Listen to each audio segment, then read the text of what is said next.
Exatamente. Na verdade, não é que a gente está ligando errado, a gente só está invertendo justamente esse sentido, porque se elas tem essa questão da defasagem, então você está lá com a fase R, a fase S e a fase T. Você vê que cada uma cumpre um papel, quando você muda, agora você está assumindo que não é mais R, S, T. Aí vamos, por exemplo, falar que agora é S, R, T. Eu vou mudar justamente ali a posição. Elas vão continuar defasadas, mas agora cada um...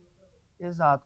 No exemplo que eu dei do carrossel, aí agora, por exemplo, quando você inverte, duas pessoas invertem a posição e elas estão na frente, então elas vão começar para um lado, a outra para outro, e aí a terceira é o que sobra. Ela não vai gerar contra, porque elas não estão contra uma da outra. Elas estão no mesmo caminho.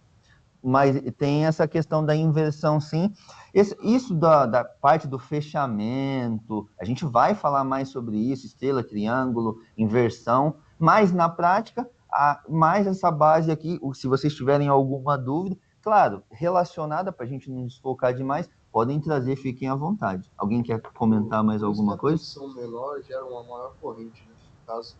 Exatamente, porque quando o campo magnético já fica maior do que a tensão, já não precisa mais dessa tensão para gerar essa corrente maior. Né? Exatamente, aí você tem uma questão aí que está relacionada também à parte do esforço, mas a tendência, tanto que, por exemplo, vou dar um exemplo lá, quando tudo sai ali da primeira lei de Ohm, por exemplo, quando você está analisando lá, por exemplo, uma carga igual ao chuveiro, geralmente a gente tem uma carga do chuveiro 220 e não 127, porque se eu aumentei ali a tensão nesse quesito, eu vou ter uma diminuição da corrente para manter a mesma entrega. A potência vai ser a mesma, só que a tendência, como eu aumentei uma, a outra tende a diminuir, porque a entrega final é a mesma. Como a gente está falando da mesma ideia, a potência do motor, independente de qual seja, ela vai ser entregue a mesma. Por exemplo, é um motor de 20 CV. Então, a ideia é que seja 20 CV. O método de ligação é só justamente para quê? Para eu entrar nessa questão da partida, justamente, porque se eu estou esperando uma corrente maior, eu não entrego logo isso de cara, porque senão essa corrente de partida vai tender a subir mais ainda. Então, o que eu faço? Eu diminuo isso a fim de justamente tirei da inércia, aí por um determinado tempo, aí depois eu vou inverter isso e agora eu entro com a tensão nominal.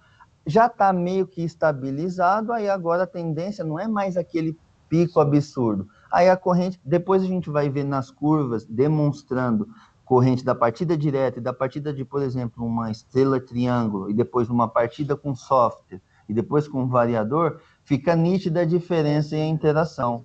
Você liga no variador de frequência, ele vai subir em rampa, Exato. vai indo e a corrente vai aumentando. Exatamente, com um controle muito mais preciso.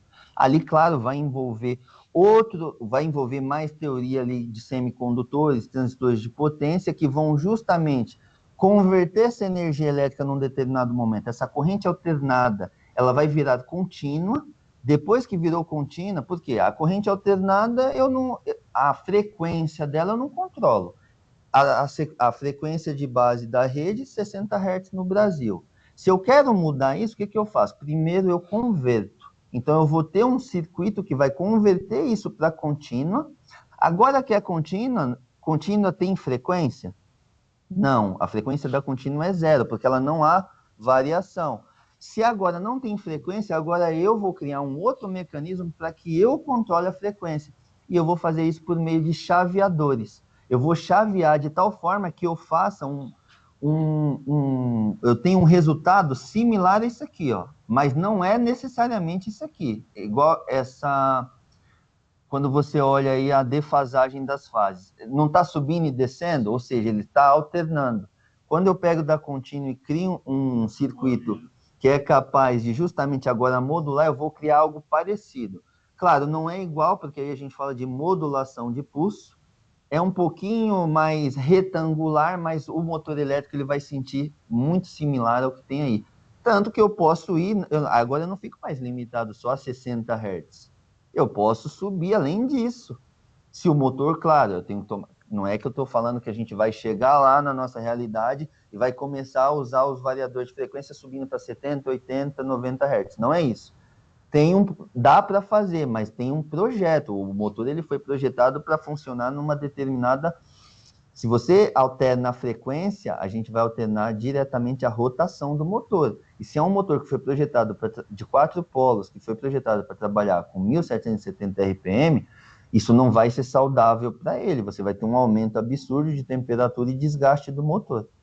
Mas sim, a ideia é basicamente essa daí. Por isso que a gente mexe com as tensões, tira da inércia, com uma carga ainda não tão abrupta, colocou em movimento, o exemplo do carro lá, agora já está rodando, agora eu posso entregar, porque não vai mais dar aquele tranco todo.